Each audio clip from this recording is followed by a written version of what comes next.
People in hospitality are always more innovative and faster than people in real estate. There are always like new opportunities. That was Peter Fabor, today's guest. I chose Peter for this episode because he really has been at the forefront of this modern age of hospitality, remote work, being more intentional about your work-life balance, utilizing your physical location to be more productive and happier, and of course, the whole alternative hospitality space, all of the options which have become much more mainstream over the years. Peter founded his company Surf Office back in 2014. Surf Office organizes productive, authentic, and effortless company retreats. Their mission is to empower companies to bring culture, innovation, happiness, and productivity to their work and lives. You can learn more at surfoffice.com.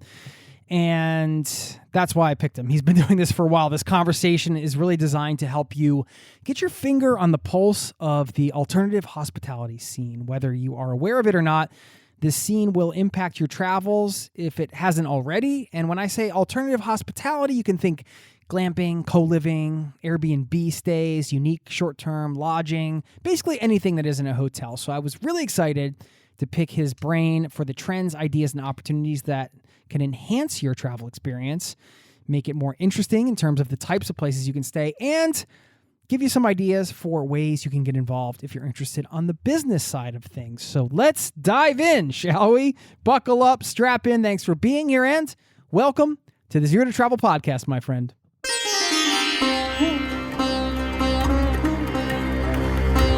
You're listening to the Zero to Travel podcast, where we explore exciting travel-based work, lifestyle, and business opportunities, helping you to achieve your wildest travel dreams. And now your host, world wanderer and travel junkie, Jason Moore. Hey, it's Jason here with ZeroToTravel.com. Welcome to the show, my friend. Thanks for hanging out, letting me bring a little travel into your ears today. This is the show to help you travel the world on your terms, to fill your life with as much travel as you desire, no matter what your situation or experience. This one, all around alternative hospitality, and this is what excites me about this space, or has been recently. Number one, it has revolutionized the hospitality industry. In the past, you would need millions of dollars to buy or build a hotel or property of some kind. Now the sky's the limit in terms of business opportunities for individuals and small businesses. I love that. And of course, when we can make travel financially sustainable, we can add more travel into our lives. So it's always good to explore these topics. And this one in particular, because it ties in with tourism and the travel industry, which is exciting. And number two, it just provides a plethora of interesting overnighting options for travelers, both slow and fast. So if you want to learn more about Peter's work, he really is at the center of this. He seems to be keeping track of all of the sort of things happening and has a great way of summarizing the examples of types of businesses he sees around the world doing this.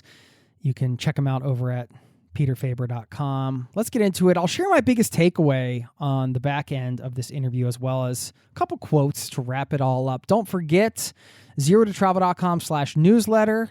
Free newsletter goes out every week, and sign up over there for that. Thanks for listening. Now here's my conversation with Peter. I'll see you on the other side.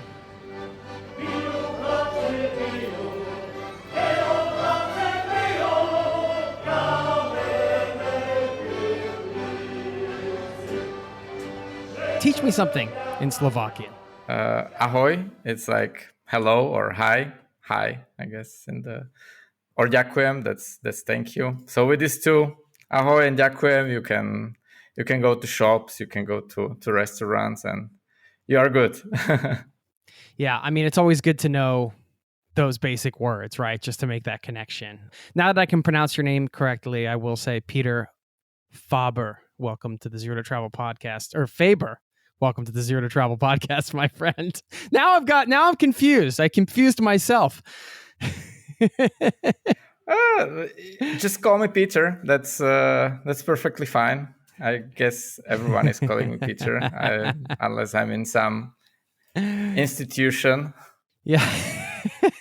Well, I mean, you have a variety of projects going on, which we're going to get into today, and Surf Office being one of the big ones. I kind of want to start with just hearing about, you're a guy that seems to have been prioritizing the lifestyle that you're living over the years, and it's part of what Surf Office is all about. I'd say some of the spirit behind it. I was just wondering, what is your favorite way to spend a day? Sounds that I'm doing a good marketing. That it seems like I'm doing a lot of projects and I'm prioritizing my lifestyle.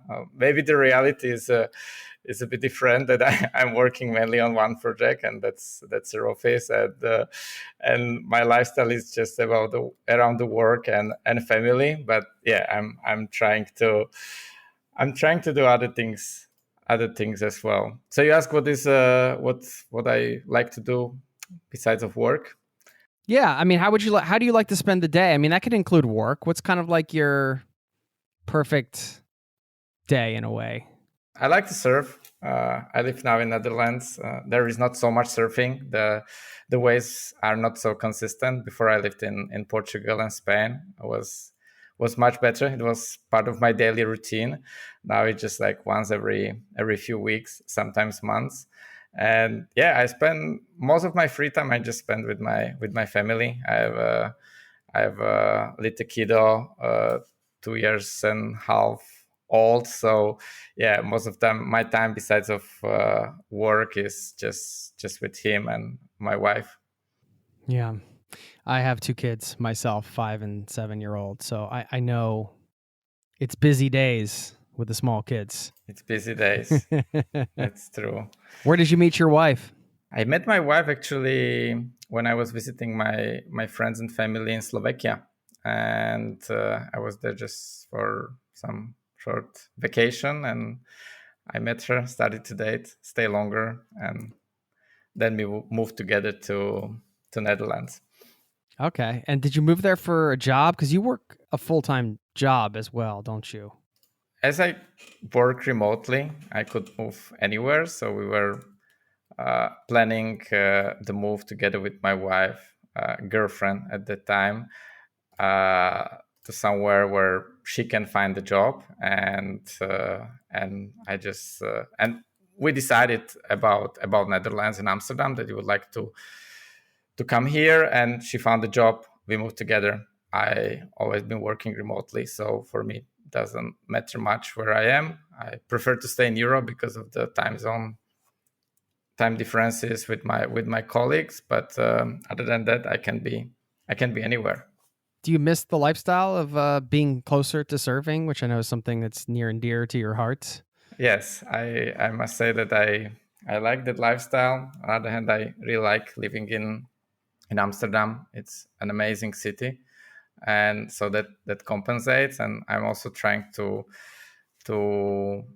plan my travels around surfing. So, for instance, today's Wednesday. Tomorrow, I'm going for 2 weeks to the south of France with my family with the camper van, and I'm going to surf a lot every day. And yeah, so I try to have this lifestyle or surfing, this type of activities more accumulated during some vacations, and then when I'm back in Amsterdam, I focus more on the work and just a regular day-to-day life. How do you like the camper vanning thing with a little one and family? Have you been doing that for a while, or is that new to you? I love it. This is the second time we go with this big camper van. These white ones, they look like a big fridge, and I always like look on them that this is just for old people, like young people are not going to have this type of camper vans.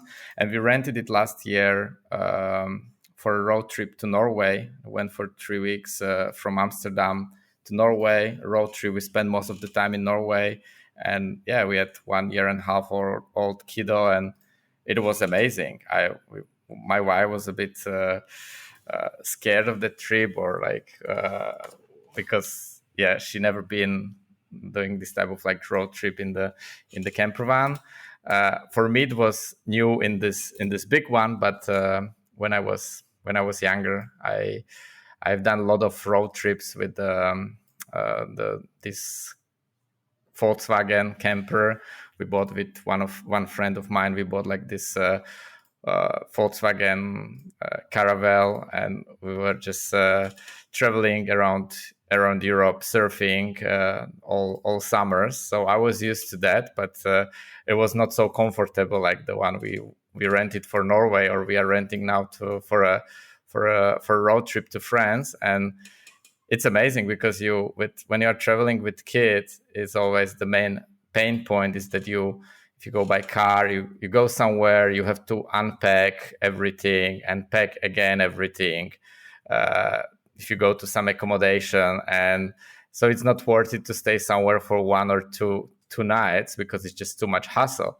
While with campervan, you can stay for 1 night and move 50 kilometers to another spot and stay not for another night. If you like it, you stay for 2 nights, and yeah, the evenings with kid are also like easy. He plays outside, and then okay, now it's time to sleep, and the home is right there, right? You just open the door and he can go to sleep. So I really recommend it for anyone with kids and family, and especially if you are adventurous and you want to visit more places, because you can do this camper van trip, road trip, also like staying at one spot. What lot of people do, they go somewhere, they stay in the campsite for a week or two, and they don't move, and then they travel back home.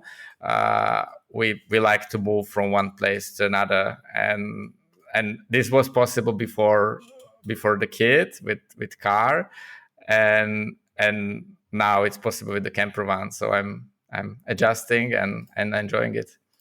Yeah, cool. I live in Norway, actually. So it's cool to hear that you guys came up here. And I want to rent a camper van because we don't have one. But I do want to I want to do the whole thing with the kids and like exactly what you described. So I always think like renting's a good way to go, try it out, see how it is. How do you explore Norway when you are you live in Oslo, right? Like you go by car somewhere and stay in the cabin, or I heard that train is amazing from Oslo to Bergen. Someone told me that's amazing. Yes, it's one of the iconic European train rides, I guess you would say. So I've been fortunate to do that. We didn't have a car till last year, actually. But now that we have a car, yeah, it's more like road trips and things like that.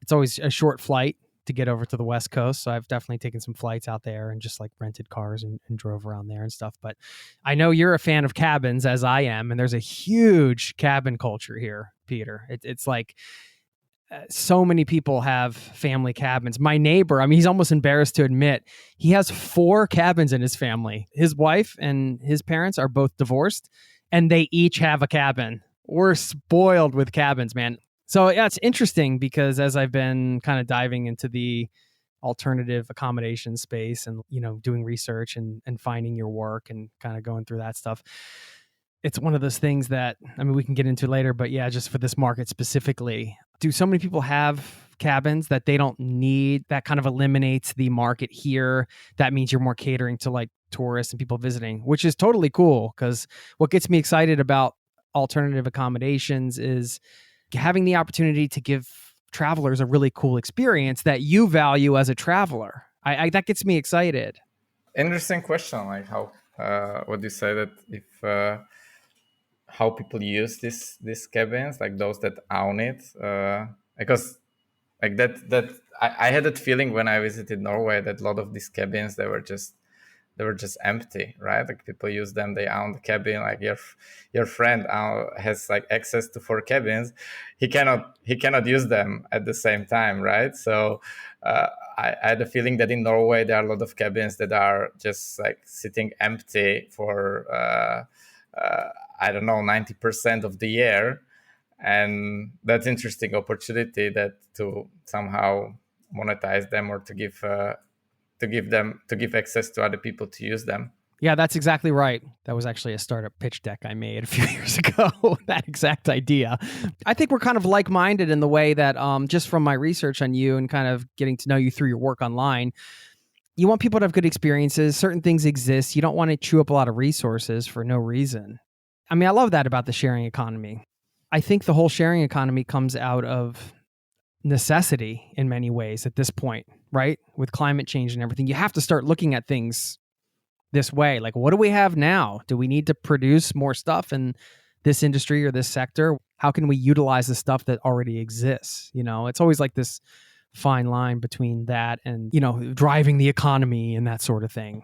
It's, at least in the world we live in today. I see that the strong influence, like if you look what is the landscape of the country and how inhabited is the country. That in Norway, it's a huge land, and I think there are 5 million people who live in Norway.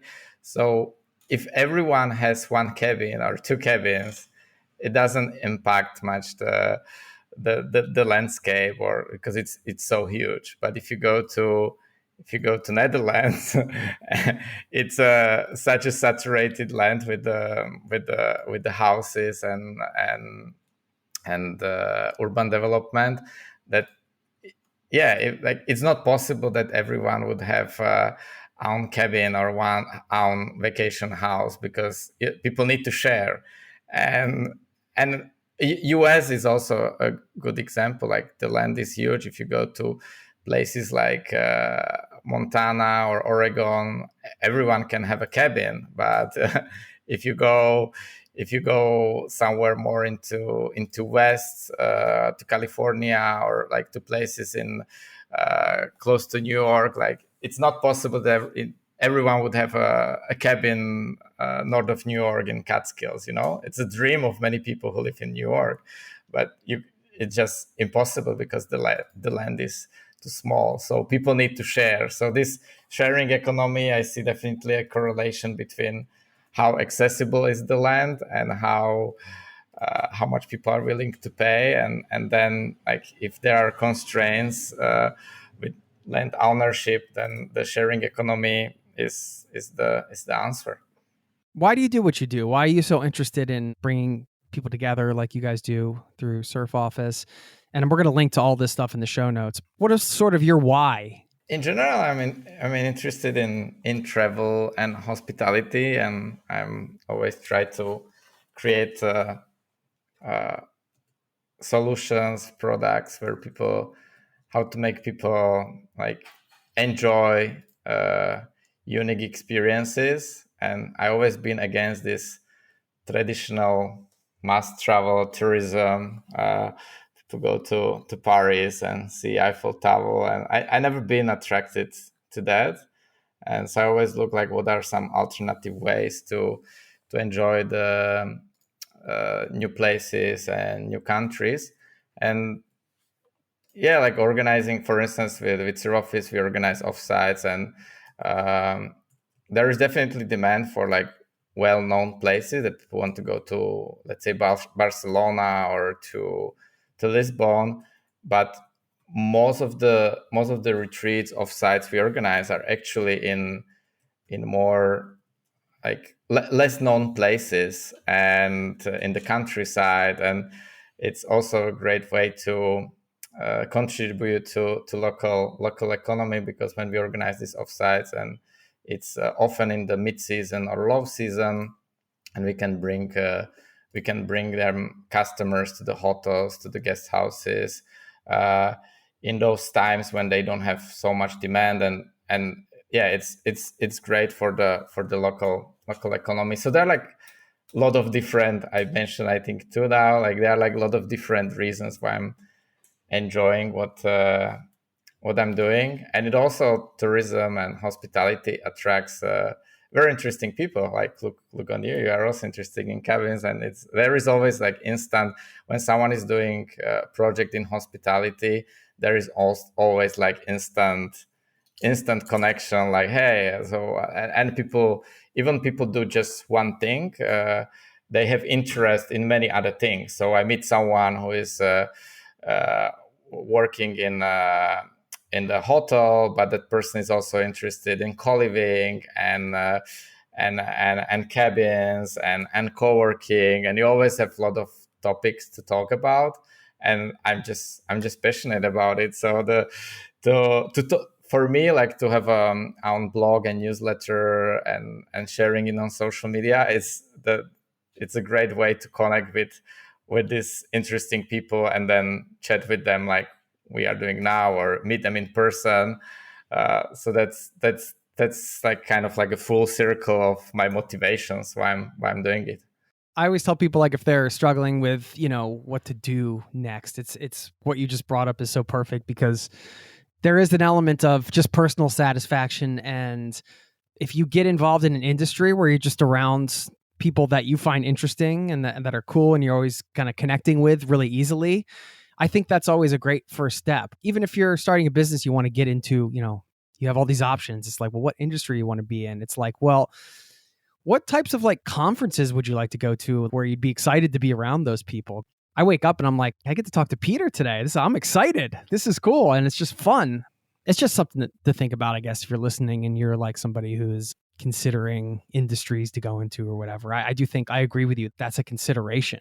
Who do you want to be around? What types of things you want to be around? What type of energy do you want to be around, I guess? There is risk about it. That a friend of mine once told me that the worst businesses are those that everyone wants to do.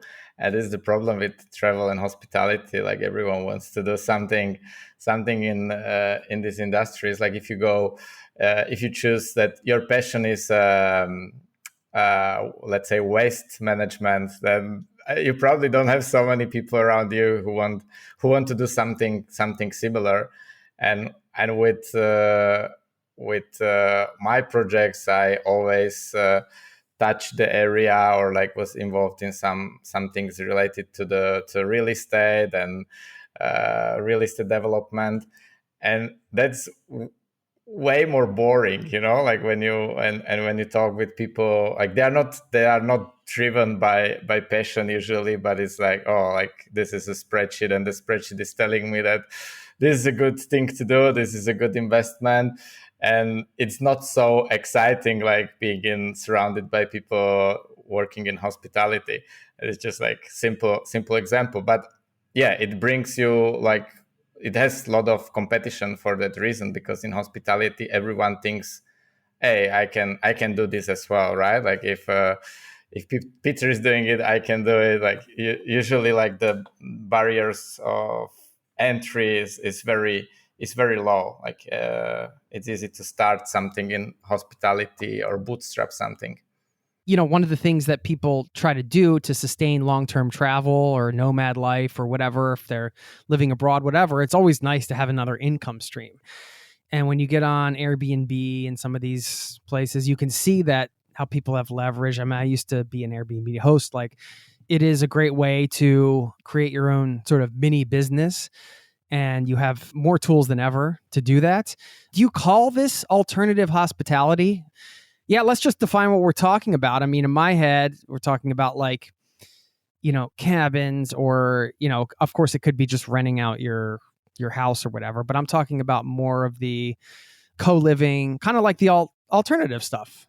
What's the word you use for this space? How do you kind of define it? What does that include for you? As I said, the hospitality is very much connected with real estate, and hospitality can be more innovative industry than real estate. So if you, I remember talking to real estate people 10 years ago about co-living when I was doing one of my co-living projects, and they didn't get it. They were like, oh, that's interesting. They definitely saw it interesting, but they didn't see like who is the target audience. They didn't see that the target audience is it can be large, because like they didn't know any people like that. They didn't read about it in the newspapers. So everything what real estate people don't do now, it's called alternative. We can call it alternative hospitality. So real estate people like who invest significant amount of money, or like big real estate funds, they are usually not interested in cabins. They are not interested in this. Like, but for instance, co-working became more interesting for them because of WeWork. WeWork promoted it, that it can be a great business. So a lot of people in real estate who operated offices, they thought like, oh, maybe we can do this more like to add this hospitality formula into the office space, and we can call it flex space or co-working or whatever, and it's more appealing to masses. And the same happened with co-living. That co-living used to be very alternative, and now you have traditional real estate developers building properties just for this use case. So I'm not sure if to call it alternative, but yeah, it can be still in that category. And as there are people in hospitality are always more innovative and faster than people in real estate, there are always like new opportunities. Like for instance, this is like super niche that when you go for a road trip in Europe, you can find these alternative places that are not campsites and they are not parkings. They're like something in between that in German is called, I think it's coming from there, Stellplatz. I guess I didn't pronounce it correctly, but it's like a parking with some amenities like bathroom and like you can pump the fresh water to your camper van. Maybe there is a little restaurant. You have like a place for having a barbecue, and you have to pay some fee. And it's super interesting because you're like the number of people having camper vans is growing really fast, and the campsites. People don't want to go to these traditional campsites where like 300 other camper vans, and they want to stay maybe in this type of parkings in the nature and pay some fee for that. They are fine with that. That it's not for free, and this is like kind of alternative hospitality solution that it's absolutely invisible for real estate people, because it seems like it's like. It doesn't seem like a good business, or doesn't seem to be a large market. But if you put all these small opportunities together, they are actually interesting businesses where you don't have so much competition. That's why it's so appealing for people like us. Well, what would you say are the biggest opportunities that you see in this space going forward? You could also start with like what's getting a bit saturated. Doesn't mean that you can't still start something in that, but yeah, as far as opportunities, what are you looking at? I can tell you dozens of opportunities now, but I think opportunity is where you find your like own niche, some intersection of okay, this is a good opportunity. Like for instance, let's apply it on you. Like you would like to build something around cabins in Norway, but you are very active in like remote work, and you have amazing audience and network around this topic. You have this fantastic podcast, and you can create like a very specific concept of cabins catering this type of people in Norway. And there are probably not many people with the same profile and the same interest as you. And that's what I call opportunity, because just to build cabins, like, okay, that's like an obvious opportunity. But if you can add some kind of twist, that's a big opportunity. And always I see like the opportunities are usually not so obvious. For instance, with Zero Office, we organize these offsites, and it's a nice business we were able to grow in the last years. And it was not obvious when we started it. It started that the way that we operated the co-living space, and we didn't have any information about offsites and retreats on our website, but there were companies contacting us. Hey, we have a team from Google or from Shopify. Even these large tech companies were contacting us that they would like to organize offsite in our co-living. And first one was like, oh, that's interesting. Second one, that's interesting. Maybe we can create a landing page. and explain more like how we can host these offsites in our co-living. And then the last stage was when I started this business with offsites, we hosted around like 30 or 40 of these team retreats in our co-living. So I had like very clear understanding what these companies want, like how to structure it, and we could make a pivot from co-living into this. But it was not obvious at that time. And if I tell you now, like, oh, company of sites is an interesting market, I can tell you 5 or 10 different angles how to approach it, like to doing something similar as ServOffice right now. I don't think it's a smart idea for someone to start from scratch, because it would just take you a lot of time and to figure out things. But there are like interesting angles. I can give one example that related to cabins, that I definitely see demand from our clients or the companies we work with, that they want something more alternative. They don't want to stay in the hotel. They want to stay in some kind of glamping side in the cabins. But there are many of them, but not many of them, or very few of them, have some kind of meeting space or even space with a good internet. It's not difficult to build. It just doesn't exist. You go to any glamping site, they don't have it. And for instance, in the US, it's very popular for company of sites, AutoCamp. They have this iconic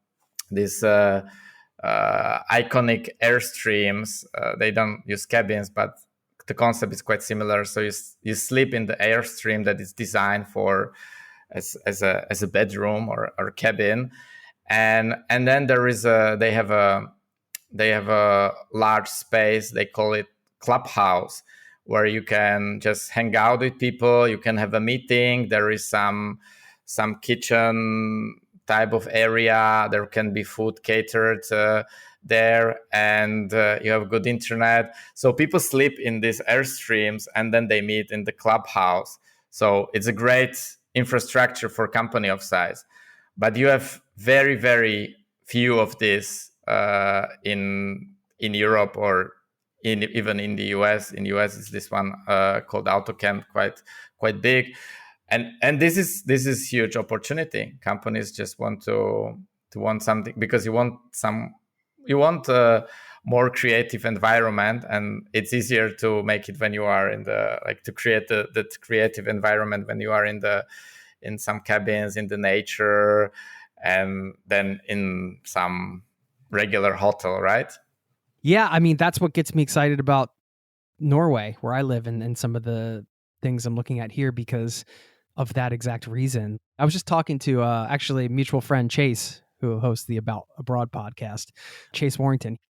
You know, that idea of like, okay, well, we all know some products, like it's just the marketing, like people are just changing the angle. It's like, all right, well, this is the same thing, but they're just wrapping it this way, or they're using the copy and kind of like appealing to this person. But when it comes to nature-based settings for creativity and offsites, as you call them, like gatherings where people can meet in real life, it's not just marketing to say that, oh, well, like nature enhances your creativity. It's science. Being in nature actually does magical things to human beings. And we've slowly sort of isolated ourselves from nature. Now, I'm fortunate to live in a place where there's a lot of nature around, but not everybody is. And that's a real thing. So like, to me, that's one of the exciting things, is like fostering that connection for people, you know, giving people the opportunity to come into a nature setting and have these breakthroughs and, you know, these types of moments that kind of you carry with you. Just going back to like the beginning, what you said, I liked how you defined opportunity as far as taking your own unique skill set and just like applying it in a unique way, because that is the art behind it, I guess, right? That's where you get to like be creative and, you know, be a good curator in terms of experiences and what you're putting together. I don't know, that's really interesting.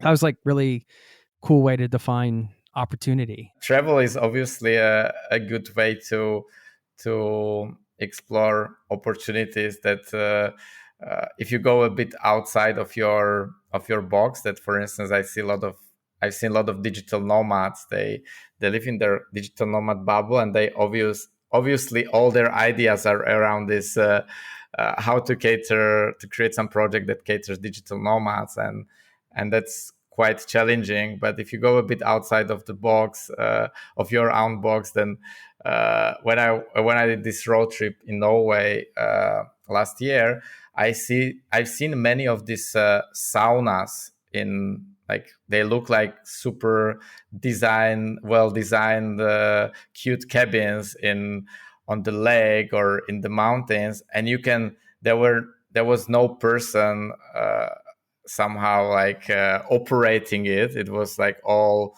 autonomous, and I was like, what is this? And I went to Google Maps. I saw the cabin. There was a link to book the cabin, and everything is automated. You just book it. You pay online. They give you a code. You come. You put there your code. You use the sauna. You leave. And yeah, I haven't seen this in other places in Europe. And it's like this winter I saw one opening now here in Amsterdam, and it was amazing experience. So like when you are traveling, like there are a lot of ideas that you can copy to different location, because nobody is doing it there yet. Of course, if there is a market, if you bring sauna to south of Spain, nobody's going to use it because it's just too hot there. But if you copy the same concept in Germany or in Oregon, it's probably going to work.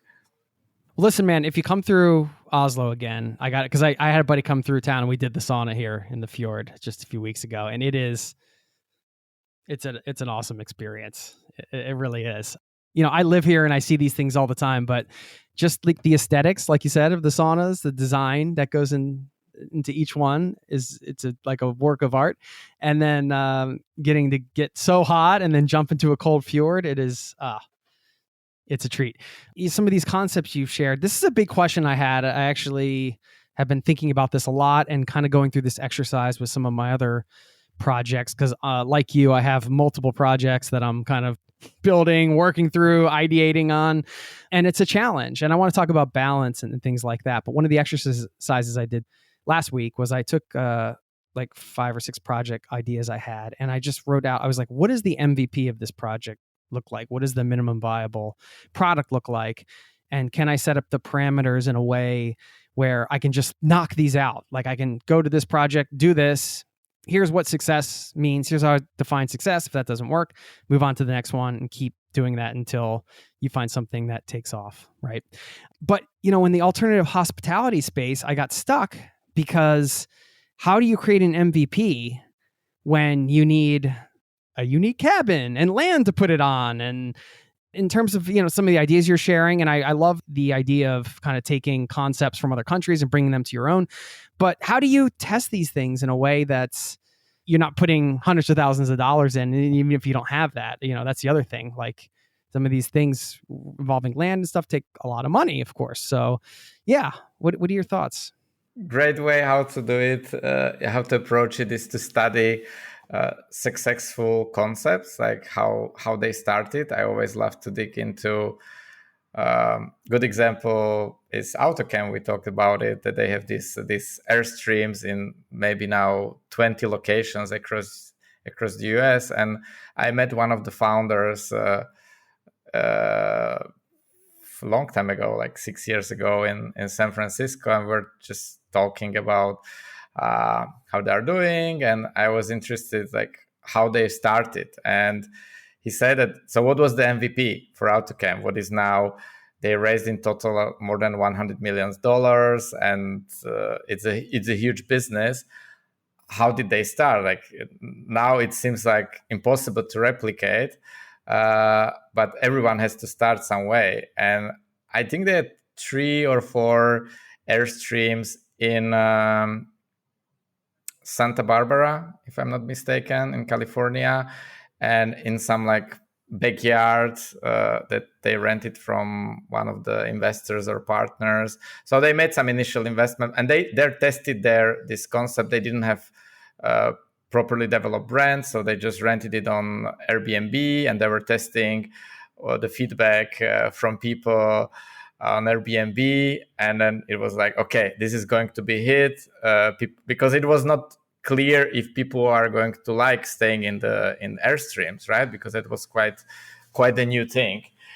But they tested it on just few Airstreams. It's still not a small investment, right? Like you need to buy a few of those, and but if it doesn't work, you can still sell them. I think it's easier than to sell a cabin. So I always like to go into the beginnings of the project. The second approach is to partner with someone bigger. So a good example, I know here the guys from in Netherlands, they open a glamping north of Netherlands, kind of tiny houses in the forest. They found traditional real estate investors in Amsterdam. They like the project because it's something for them, is also something alternative to diversify. So they got some financing from traditional real estate people, and then they didn't have land, so, and they didn't know, like they didn't want to operate everything, so they partnered with a campsite, like existing campsite that had a part of the campsite was a little forest, land in the forest that didn't have any use, and they agreed with them that they will install these tiny houses. And now they operate the way that I stayed there 2 summers ago with my family. We just drove to the campsite, and because these were the directions we received, and I was surprised that where is that picturesque Instagrammable tiny house we booked, because we were entering like to traditional like boring campsite. And yeah, they just the campsite was doing the check-in. They show you the direction where to go. They were also doing the cleaning for them, but they built like a glamping inside of the campsite, but it was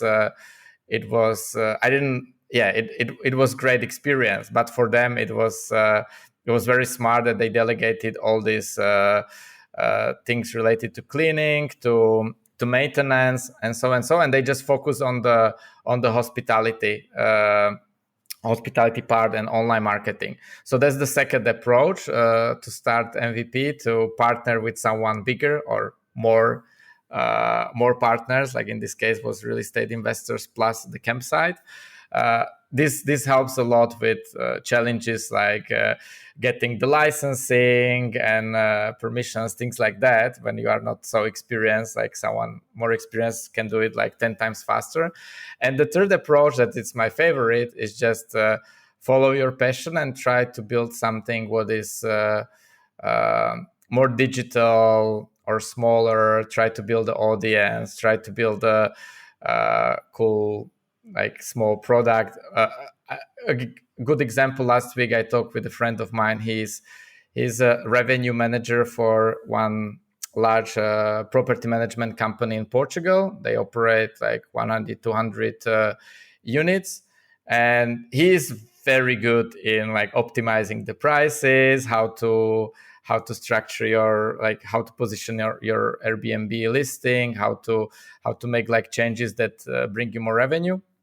And I'm helping my father with one apartment on Airbnb, but I'm not so experienced like in hosting. I hosted like years ago when I was doing co-living, but in the last years I was not really doing Airbnb hosting. And I just thought like, it has been operating for like 2-3 months. I would like to see better results. And I sent him on WhatsApp to this friend like, hey, this is the screenshot from the dashboard from my Airbnb, just one listing. So there are some screenshots from the dashboard.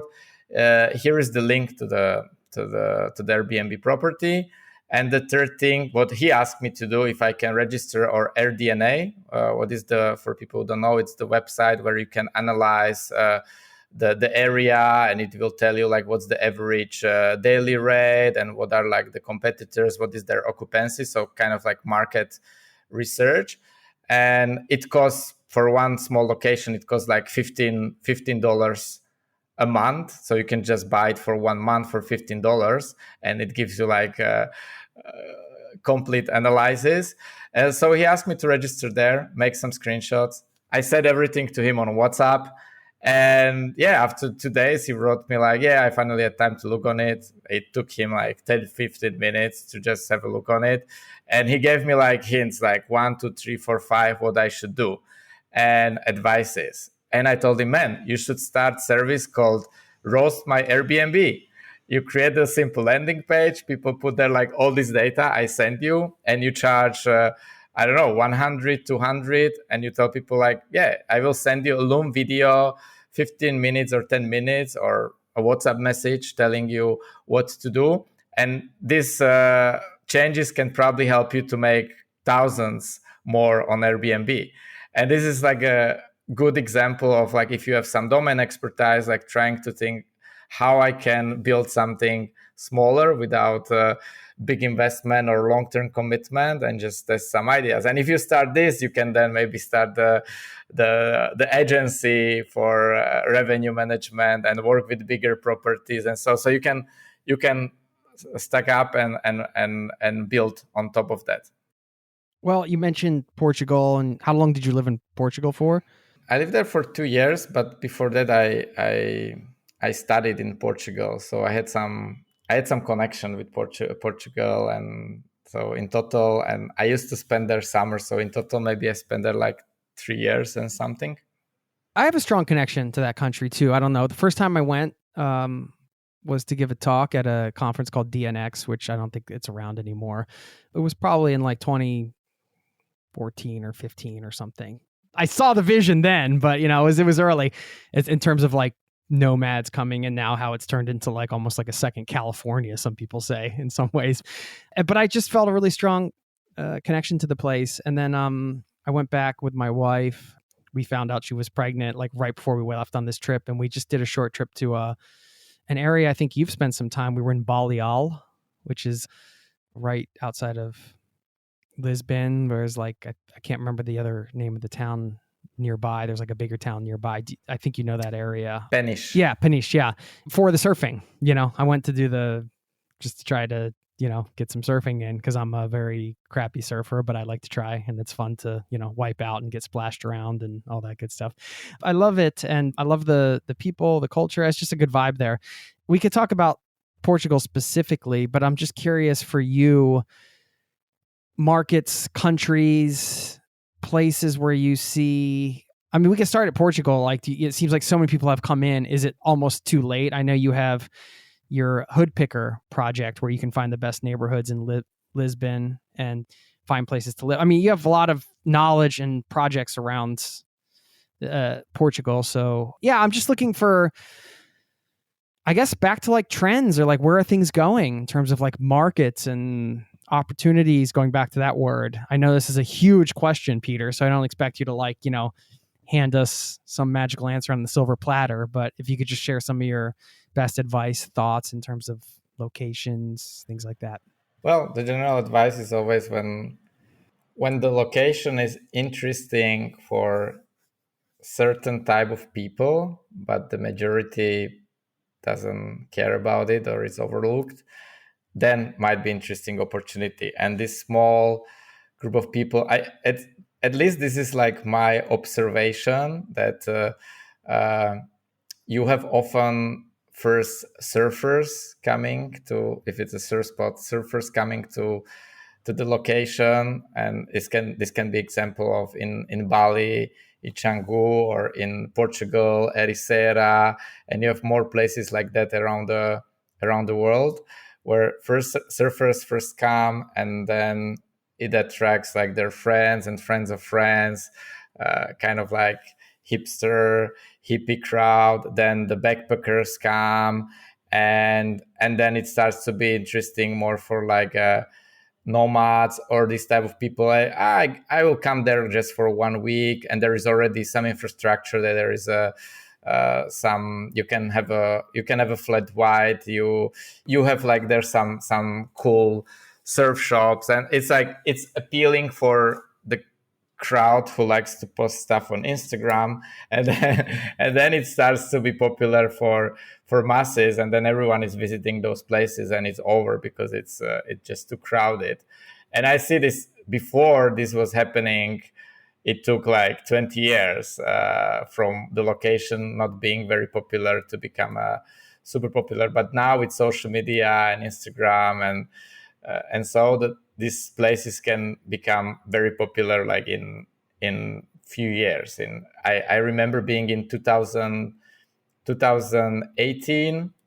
I spent the winter in Ericeira, what is the small surf town next to Lisbon, and I was literally there like the only digital nomad. Or we were like maybe three, like we were meeting for lunch sometimes or for drink. We were not living together. There were no digital nomads, and and now you go to Ericeira, it's like, and it was empty. The village was empty because there are like a lot of surf houses and hostels, and people who operate them, who manage them, they go to Bali or Indonesia to surf during the winter because there is not much work to do in Ericeira during the winter. But now it's busy. Any time of the year is busy. The place became very popular, and so this is what I see like a timeline. It's a bit different for cities, obviously. But in Portugal, there were very many opportunities, and those opportunities were related to very cheap real estate. So you could buy, like the prices are now like 5 times higher or more than it was 10 years ago. And obviously the real estate prices, they grew everywhere around the world. But in Portugal, it was just insane. Like I was like, oh, this is interesting apartment. Maybe I could like buy it, but I didn't have. It's interesting opportunity to buy, but I don't have money for that. And the apartment was like in 2 years, it was double of the price. Like that was the market. So it attracted a lot of people who invested, who started to do their different things, because you open a hostel, you open a guest house, you open an Airbnb, you make money with that. It was not very well regulated, so that's the second thing. Like there was no regulation. You just get the license. Portugal is called alojamento local, and you can operate whatever. Like hostel can be under the same license as Airbnb. So it was wild, and so that's like the second thing. First is cheap real estate. Second is not much regulation, and now real estate is extremely expensive. I think it's the most expensive. Lisbon is the most expensive city in Europe in relation. What is the average salary? So like average person, Portuguese person, cannot even dream about buying a flat in Lisbon. It's just impossible. And yes, you have expensive Oslo. The real estate is not cheap there, but people also they have very good salary in average in Europe. But in Portugal, like salaries are still very low, and real estate is extremely expensive. So I don't see this like sustainable. I don't see Portugal, like the cities like Lisbon and Porto, as a good opportunity. But so where is the opportunity? Portugal is huge.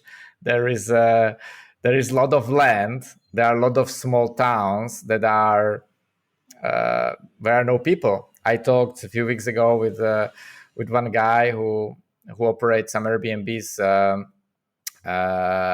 close to Lisbon, and he was telling me, yeah, I just bought 2 apartments, like 1-bedroom apartments in some small town it's close to border with Spain, and he said like, yeah, it's interesting because the real estate is very cheap, and there are a lot of like the opportunity. What he sees, he said like there are a lot of Spaniards traveling to Portugal. Like the tourists from Spain, they still have like the highest percentage of all the nations visiting Portugal. They don't usually fly. They can, because it's close, they can come by car, and they stay like they travel from, let's say, Madrid, and they stay for one night somewhere in the countryside in Portugal, and then they come to Lisbon, or they stay for 2 nights. So he bought this like 1-bedroom apartment, and he said that he paid like 25,000 euros for one apartment, and it was like in like good shape, so you can like design them a bit and start operating. and that's like opportunity. But now maybe in 2 years people will start to do that, and those prices will go up, and it will be not so interesting. The land is still very cheap in Portugal. If you go outside of the main areas of Lisbon and Porto, it's very, very cheap. I recommend to search. There is this amazing YouTube channel. I think that's the only YouTube channel I'm subscribed to. It's called Project Camp, and these are the guys from Netherlands. They bought the land and they're building like a co-living community, and they post every week a video how they are like building some cabin, or refurbishing like old house, or making a swimming pool in the forest. It's amazing. And there is a lot of this land that is super cheap. Usually it's relatively far from the airport, so you need to come like 2 hours and plus from the airport, and you can buy very cheap land and build something there. Should I continue with more opportunities in Portugal? Yes. I mean, I know, like, do you have more time? Because I want to be respectful of your time, but I want to keep going because I'm loving this and I have a lot more questions, but you'll probably have to cut me off before I'll cut you off. Perfectly fine. I could maybe add one more from Portugal, because that's like the close to my domain expertise. So when I lived there, I started the Facebook group Lisbon Digital Nomads. There were like 100 people or so in that group when I started it, and it was a very small community, and now it's, I think, 50,000 people. So over the years, I'm not moderating the group. I found amazing friend who is moderating the group to keep like the good quality. But over the years it gave me a lot of insights, like about the digital nomads and remote workers and expats.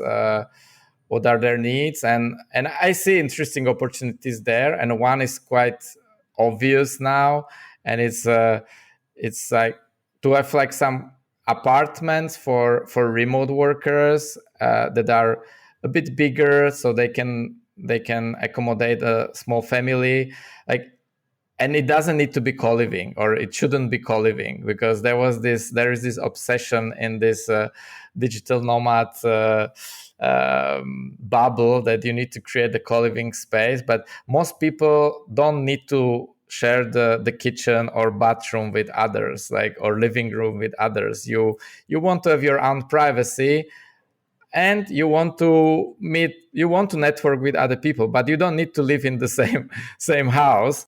Apartments specifically for remote workers, but standalone, not having all the shared stuff involved, I guess, right? I remember you linked to one of these in Norway. I think there was one somebody was building. You've mentioned the nomads a couple times, which is something that comes up on this show quite a bit. I mean, you've been talking about digital nomad lifestyle and remote work since we launched back in 2013, and now it's exploded. It's been interesting to see. I mean, I was nomadic for 10 years, Peter, like not as a digital nomad. I did that afterwards, but I never thought like being nomadic and like voluntarily homeless would actually be a skill that people would care about from back then. But, now we have wandering work and all that stuff, and it's become mainstream, it's really cool to see how it's evolved. But I know you have some thoughts around, you mentioned, people coming in and kind of increasing the prices in the local economy, which can hurt obviously the local community. What are your thoughts around that? Or do you have any solutions? Or, I think like this audience is mindful of their impact, and, we can't all make the right decisions all the times as travelers, but it's good to have these conversations and just kind of talk about these things and get them on people's radars, because this is going to be a huge factor as more and more people roam the planet, right? And then they tend to congregate in one place, like now it may be Bali or Medellin or these hot spots where like you mentioned before, some people come and then more people come, and the next thing you know, it's a total influx. Yeah, what are your thoughts around other systems and laws like some of these local governments are making? I don't know, I'm just curious what you think. usually people think about restrictions, how you can restrict something. I'm thinking a bit in a more opposite way, that I believe that this is whole this like this over tourism is coming from promoting just few places, because there are not so many nomads. Like, okay, we can talk maybe tens of millions of people, let's say 100 million of people who are kind of nomadic, but not for sure not full-time nomads. They travel somewhere for 2 months a year or 3 months a year. That's not such a huge amount of people considering how many locations you have across the globe. The problem is that there has been a lot of marketing of certain places that are great for digital nomads, and those are Lisbon, Bali, Mexico City, and like this type of also like smaller towns and villages like Ericeira.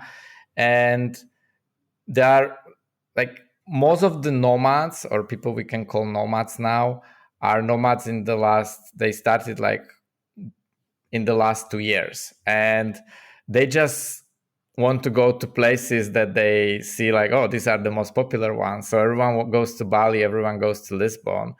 And so you have this influx of new nomads into these places, and they completely destroy it.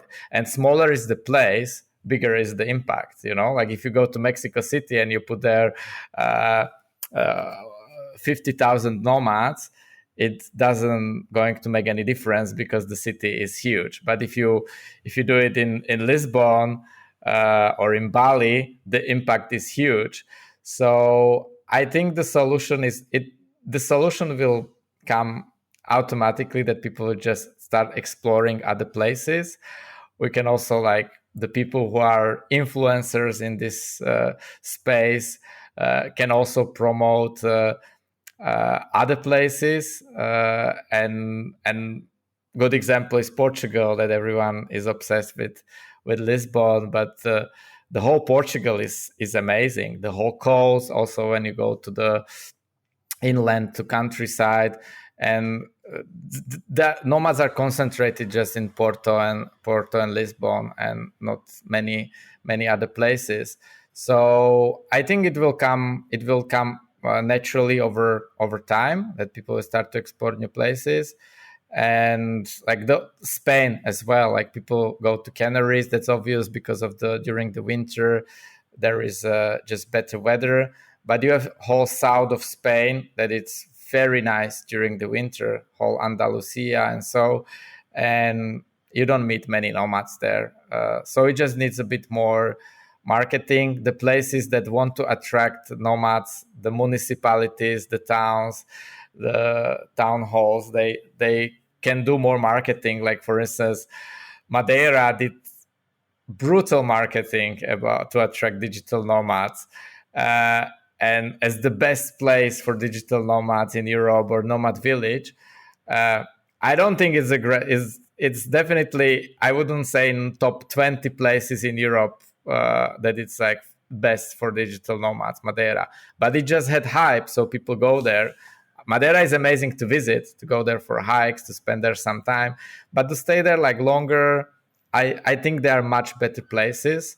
And but they just did better marketing, so the other places should promote themselves as well. And it's great for, like, there is strong incentive, especially for locations where is very seasonal tourism.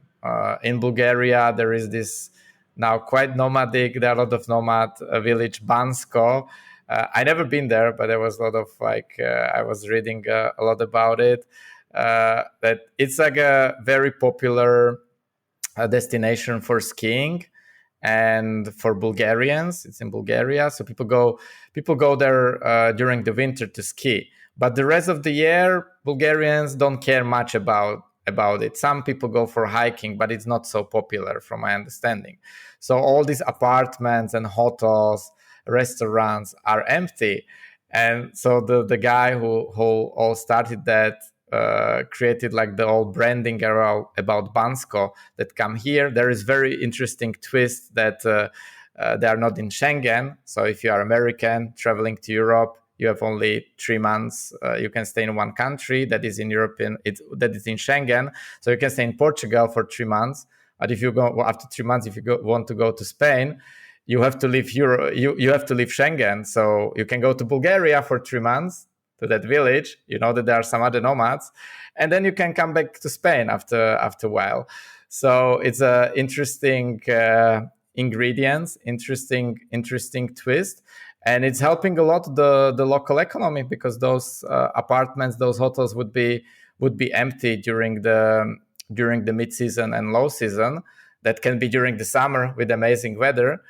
And there are hundreds or thousands of such places in Europe or around the world. They need to be explored, and they need to find someone who is passionate about them and promote them, like you are trying to do with Oslo and Norway. Yeah, it's interesting. I was in Bansko skiing at the end of the ski season this year, and it was interesting to visit one of those places that I'd heard about and was on the nomad radar. It was a nice little town. I mean, had some good meals. It was less crowded in the sense that it was the end of the ski season.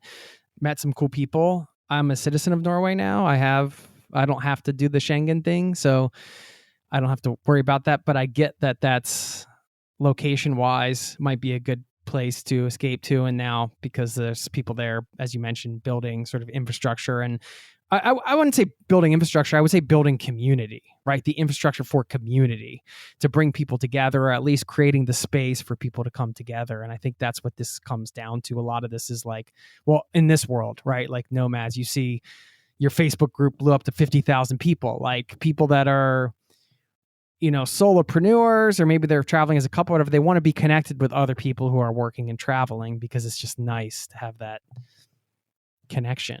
And yeah, I mean, coming back to Norway, that's another challenge, because this is this isn't the place where people come to save money. Bulgaria is cheap. Like if you're the nomad that's on a budget and you're bootstrapping your business and you want to live off $1,000 a month, Norway's not going to be the place that you come to. This is more for, well, it's a whole different conversation. It was funny because when I was doing the digital nomad thing, I was coming back and forth to Norway because I was dating my wife, which was my girlfriend at the time, I guess. I was like, I'm doing this all wrong. Like, I'm supposed to be going to all the cheap places in the world and saving money. Instead, I'm in the place where it costs $9 for a latte. But what are you going to do? I wanted to get your advice around getting investors involved, putting something like that together. I'm not sure if you've done any of that with your projects, like assessing partnerships, raising money, and kind of getting other people involved and making it a win-win for everybody. Do you have any experience navigating those types of projects? And if so, would love to hear your best advice around that. Yeah, I'm probably not the best person to advise on this. I've tried in earlier stage with Suroffice. I saw the problem there, that what we discussed at the beginning of this podcast, that hospitality is so attractive, appealing for majority of people, so everyone wants to do it. Like, even those investors are like, there are a lot of people who say that are investors, but they are actually they are exploring opportunities, and they maybe are not so creative in creating concepts, and you come to them and they are like, oh, I can do it by myself. And because I would say, like, there are two types of investors. One type is more like professional VC, and the hospitality projects are not appealing to them at all, unless you are building a marketplace or some fintech SaaS product. Even in that segment is not so attractive than other industries, because in hospitality you don't have, like, investors. They are looking for big exit. So if, like, professional VC is going to invest into your project, they want 1 billion return ideally. What is happening, they know that it's like they place a lot of small bets, and it can happen with one of their 30 investments, but with each investment they have this hope, and it can be also like very negative for your project. Like for instance, in US you have this like projects like in glamping, like Getaway or AutoCamp. They raise a lot of money. They cannot slow down. You need to you need to grow, even if you don't want, or you want to maybe build other products, and you cannot do that. So I like to have my own freedom. I'm focusing my time on Surface, but I love exploring other ideas, and ideally connect them at some point with Surface. But I couldn't do it with the VC money because investors would look on me like, "Hey, Peter, like, why are you like writing or playing with cabins that focus on Surface?" And it's, yeah, of course, I should focus on that, and I'm doing that. But so, like, if you want to have optionality, you don't want to raise money. And so these professional VCs, they are not going to give you money for hospitality projects unless you can show that it can grow to 1 billion.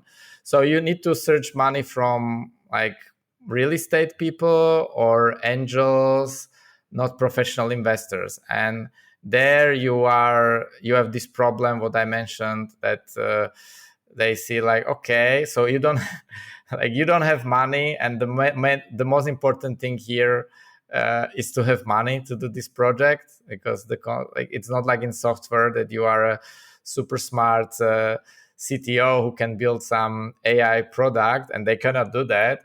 But if you come with the concept, I want to do this co-living, and they already have buildings and they just don't have that concept. They have all the resources to do it by themselves. Why they would do it with you? And so this is the tricky part when you are trying to raise money. The best way to raise money, in my opinion, is to just partner with someone, work with someone. Maybe not like they give you a property, you operate, and so they build the trust. You build the trust with them. They see you as someone who can get it done, and you can do it long term, and you are creative, you can scale, and then you can ask them for money to expand or to build some other projects. So that would be my approach. Are you also working full-time too, or are you just running Surf Office now, or do you have another job that you do? I don't have time for other jobs. I work full-time on Surf Office. That's what I thought, but I know you were involved with some hospitality software company before and things like that. Mm-hmm. I work for a company called Muse during COVID, because my business Surf Office just went to zero, and I had at that time I decided to have kind of sabbatical and explore some other projects and ideas, and and that was the time when in 2020 I started to explore more these cabins, and I created this project for Lisbon neighborhoods called Hood Picker, and a couple of other ideas. And then these guys from Use, what is like a leading property management software for hotels, they contacted me if I can lead their R&D project, what was about expanding their software from hotels into other areas like co-working, co-living, glamping, whatever. So it was like, oh my God, this is exactly what I want to do. And I decided like to join them for 1 year, and I helped them with that project. But then Suroffice started to grow again, and I quit. And since then I've been focusing fully on Suroffice. All these projects, there's so many things going on, particularly with Surf Office when you have maybe multiple things happening at once all over the world. And I want to hear more about Surf Office before we let you go and letting people know where they can find you and stuff. But how do you manage like overwhelm and stress, being a dad to a 2.5-year-old? You got family things, you got all the work stuff. I'm sure it can be overwhelming at times. How do you kind of personally manage that balance, work-life balance type of thing, if it exists? I think over the years I learned to manage stress. Then the second thing is that we are async, and what means that a lot of companies, they are remote, and people are in different locations and will communicate, work together on Slack or whatever tool they are using. And we build this async culture where it's not expected unless it's urgent to reply immediately, and we want people to be more thoughtful. You have some ideas, you want to contact someone, the first step is not to schedule a call, but to write it down in, let's say, a Google Docs. It can be a Slack message, and start the conversation there. And if you have some problem, start there. And like, people in their time, because they're also in different time zones, they pick up the idea or problem, they try to help, they communicate on it's all written communication. And then at some point you can schedule a call, and this creates like a lot of urgency and stress is created in the companies, because they are not async, and it's like, hey, let's jump on the call and discuss this. And you have your day planned in some way, but then you are like working on things that are maybe even not so important. And so this structure, I see like super important. And yeah, it's not so common. And the last thing, and I would say that one is the most important, that after Surofis started to grow more, I started to hire more and more senior people.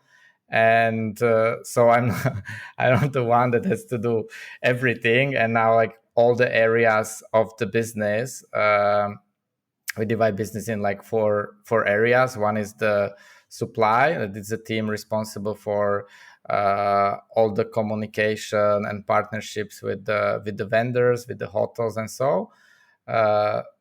Then there is another area, sales. There is a sales team, account management team, talking to clients, helping them to find the right venues, locations, and solutions.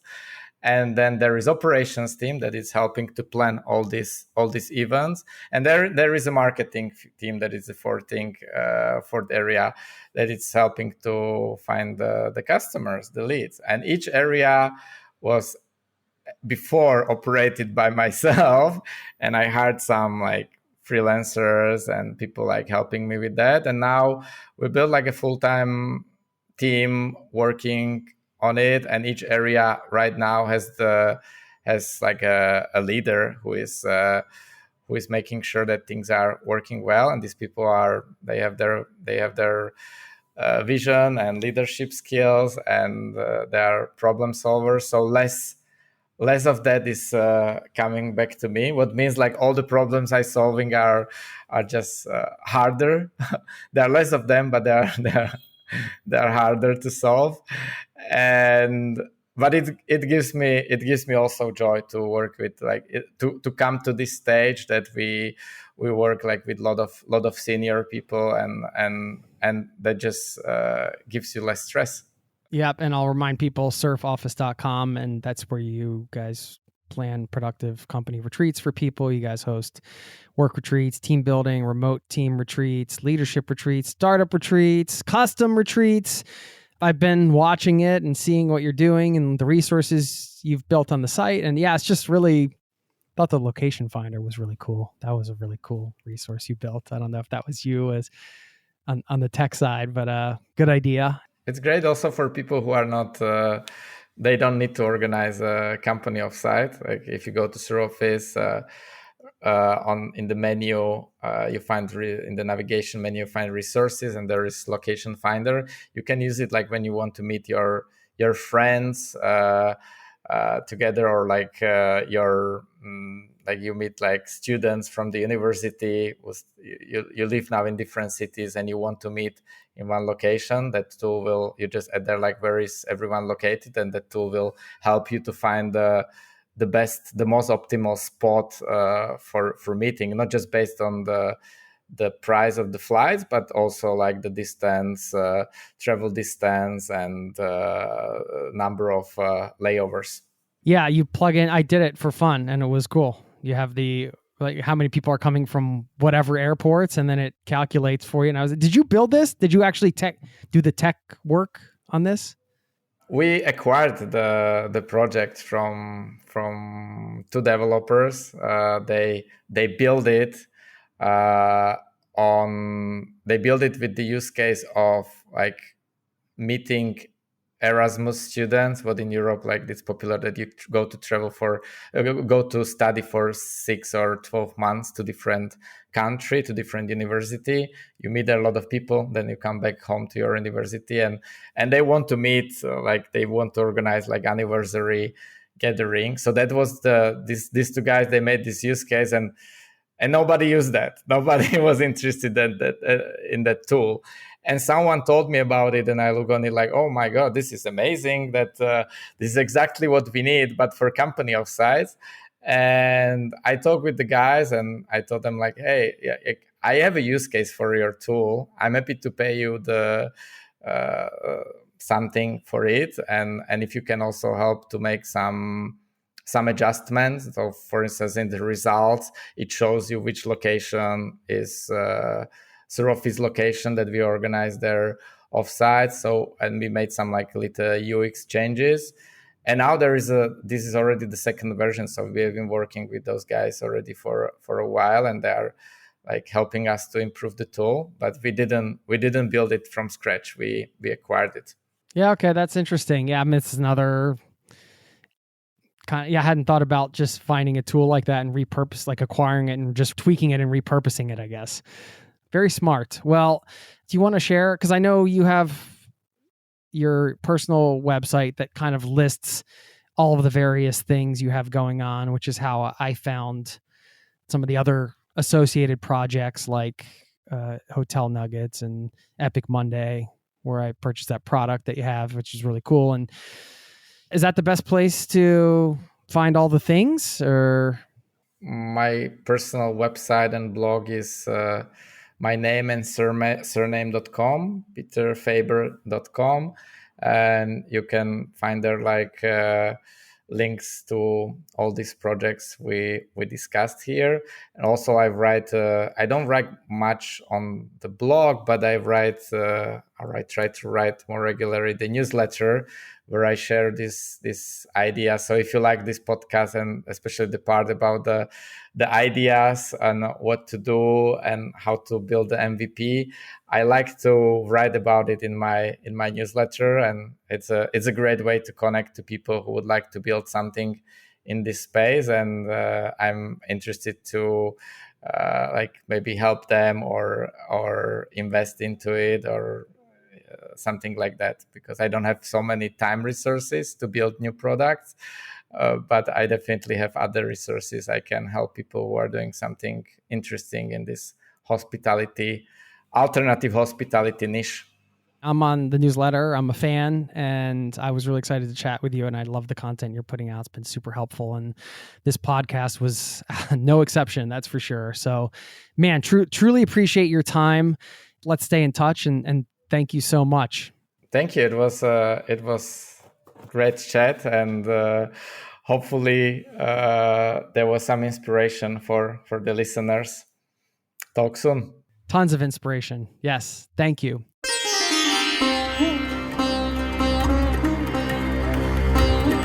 There you have it. Thank you very much to Peter for taking his time to be on the show and share his knowledge. Love that conversation and love this space. I'm really so excited about it. And my number one takeaway here, and I think this translates to other types of businesses, it's a good reminder when we look out at the landscape of opportunities in front of us and you're looking to start something for yourself. I like when Peter said that some of those opportunities, they're not obvious. They are unique to you.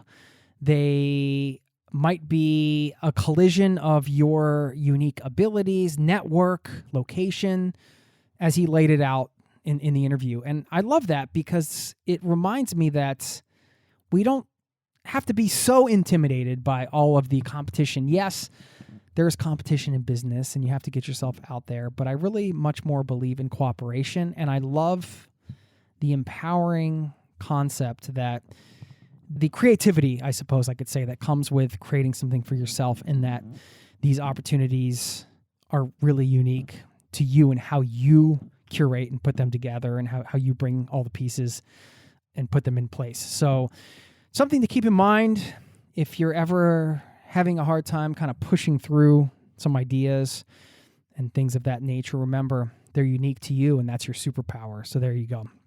A couple quotes. One from David Carradine, who said, "There's an alternative. There's always a third way, and it's not a combination of the other two ways. It's a different way." And then David Graeber, who said, quote, "It's a difficult business creating a new alternative civilization." Love that. Thanks for listening, and I'll see you next time. Peace and love to you and yours. Cheers. This podcast has been brought to you by Zero to Travel.